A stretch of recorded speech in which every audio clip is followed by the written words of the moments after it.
you're performing in a live, irrational, spontaneous place where as a human you can do all you want, you can prep all you want, debrief all you want, analyze all you want, but when the moment of opportunity hits and you have to be able to harness that pressure and turn it into an opportunity. At the end of the day, it's how you click that button and how you capitalize on what you've clicked in. It's how you execute, how you perform that makes the biggest difference. Hey there, trader. Axia Mike here, coming at you with a fresh one from Chicago, Illinois. And today we're going to talk about the Trader Paradox. Some of you might be familiar with a book out there called the Chimp Paradox. Now, this book was written by Steve Peters, and this book essentially was written on the notion that there is a sort of function in the brain that leads us to make the decisions that we make every day, whether that's in trading, whether that's as athletes or just regular day-to-day humans. The book was actually written to help athletes perform under pressure. And as we know, traders perform under a lot of pressure. So today I'd like to talk about how Axia traders are a great example of the Trader Paradox. So let's get into it. The chimp brain phenomenon, right? So I obviously recommend that all of you go and read this book. You can find this book in the Axia library. I remember when I first walked into Axia a few years back, sitting on the library, there it was on the shelf. I read it and it was definitely a game changer for me. So definitely go check that out. Now, this little image here kind of shows you what we're going to be talking about. So, you know, we have the limbic system, right? The system within us that has been with us since, you know, pretty much the beginning of human time, right? How we react to anything in relation to survival, right? What you want now, what feels right, and a lot of that is usually driven by irrational, right? Anger, fear, frustration, and I'm sure many of you have experienced those emotions while trading, especially when things are not going your way, or maybe you've missed something, FOMO. We all know what that inner chimp looks and feels like when we look in the mirror after a red day and we ask ourselves, wow, that inner chimp really has come out. You know, that emotional impulsivity is definitely a big one for traders. Then we have the human, right? That's the frontal lobe. That's your rationale, your logic. You know, it's all that time that traders put into prep, into trying to understand scenarios, narrative, you know, doing your debrief, all that workspace auditing, all that planning, all that, you know, just logic that you're working to try and figure out how the markets work. Now, what's fascinating about this concept is that one would argue that the market itself acts like a chimp sometimes. It itself can be a bit irrational. You know, the old saying goes, you'll go insolvent while the market stays irrational, right? The market can stay irrational longer than you can stay solvent, I believe is how it goes. So it's this sort of paradox within itself where as humans trying to price assets based on whatever environment we're in, whether it's geopolitical tensions, whether it's inflationary concerns, whether it's policy concerns, whatever it may be, there's always this little fluctuation between these two elements of the human sort of composite, right? One part that is really sort of interesting about this is how we have an inner computer, an inner programming. So each individual human, whether it's their, you know, human self or their chimp self, has this internal program. And that program usually is defined by your embedded beliefs, right? Some people come to this game with a lot of hesitation, a lot of disbelief that this is possible. Maybe you have just inner beliefs about yourself. Maybe you grew up in an environment where there was a lot of competition and you struggled. Therefore, you have, you know, false beliefs about whether you're capable of certain things.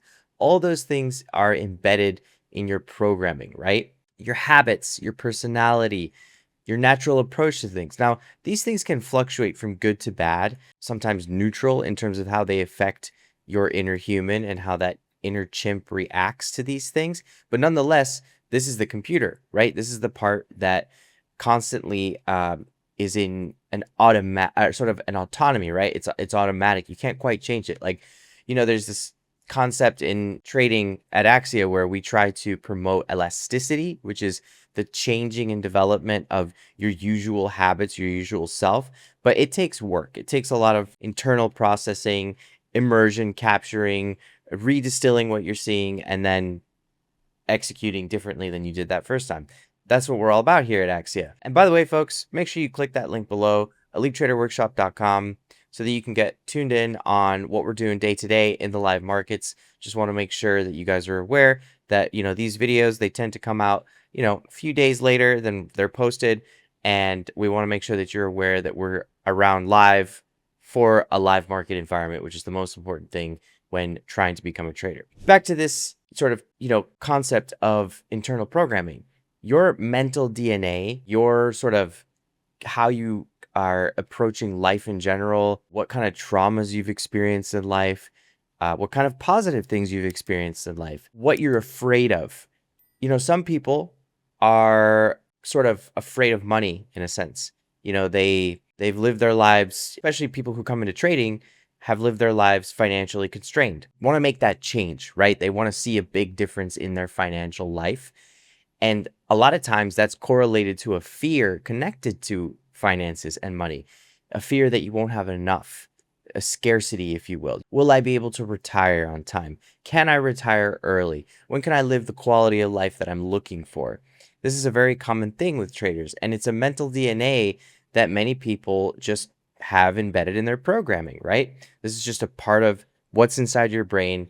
And although there is the opportunity to change that elasticity, it's still going to be something that you have to reckon with day in and day out. And even our elite traders have to deal with this, whether it's a big loss, even if it's a big win, the euphoria and how you go out and spend that money later, how you manage that money later, right? And again, these are parts of that computer, right? That internal programming that sometimes if you don't manage, they can affect you either negatively or positively. So, moving over to that second part, right? That human, and a little Daft Punk reference for you all music fans out there. We are human after all, right? The rationale, the structured thinking, the planning, like we saw in that image in the previous slide, and of course the desire to succeed. You dust yourself off when there's struggles in the market, when you're not seeing that curve steepening that you want to see. You still come back, you still have a rationale within you to do better, get that low-hanging fruit that might be available on a day where there's a big move or some kind of headline, whatever it may be. You will always come back to that inner human self. What I really appreciated about this book is that despite it being designed for performers in sports, it perfectly translates to trading, because that's effectively what you're doing is you're performing in a live, irrational, spontaneous place where as a human you can do all you want, you can prep all you want, debrief all you want, analyze all you want, but when the moment of opportunity hits, generally that's when that volatility awakens that chimp, and you have to be able to harness that pressure and turn it into an opportunity, right? Volatility equals opportunity. And kind of what I want to say too on this human part is something that a lot of I think junior traders get stuck in is they try to focus a lot on the rationale by perfecting their analysis, perfecting their debrief, using more advanced, fancy ways to debrief and sort of show that they can collect all the information about a day. I mean, I myself was guilty of this in my early stages, where you make these nice, pretty Notion templates or Evernote templates. You program it to be really efficient with tags and whatever. But really, at the end of the day, it's how you click that button and how you capitalize on what you've clicked in, whether it's bond markets, oil markets, equity markets.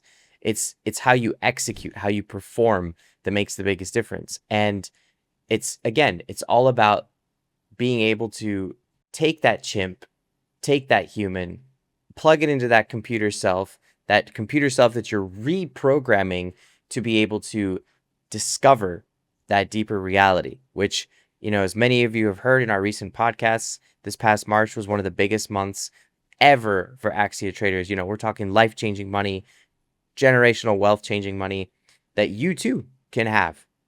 These people, these traders, they're just humans with the same brain function as as you and I.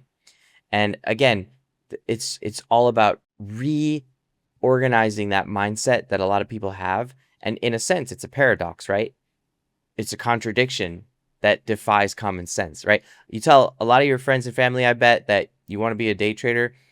Usually the first response is, that's crazy, that's impossible. You got to work at some big firm on Wall Street to be able to achieve that. But that's not true, folks. A lot of these traders came from all walks of life, from different countries, different upbringings, and with the same brain, with the same function, and we're able to capitalize and create a life that you too can have. So click that link below, elitetraderworkshop.com. Check out that book, The Chimp Paradox, and we hope to see more of you in the future.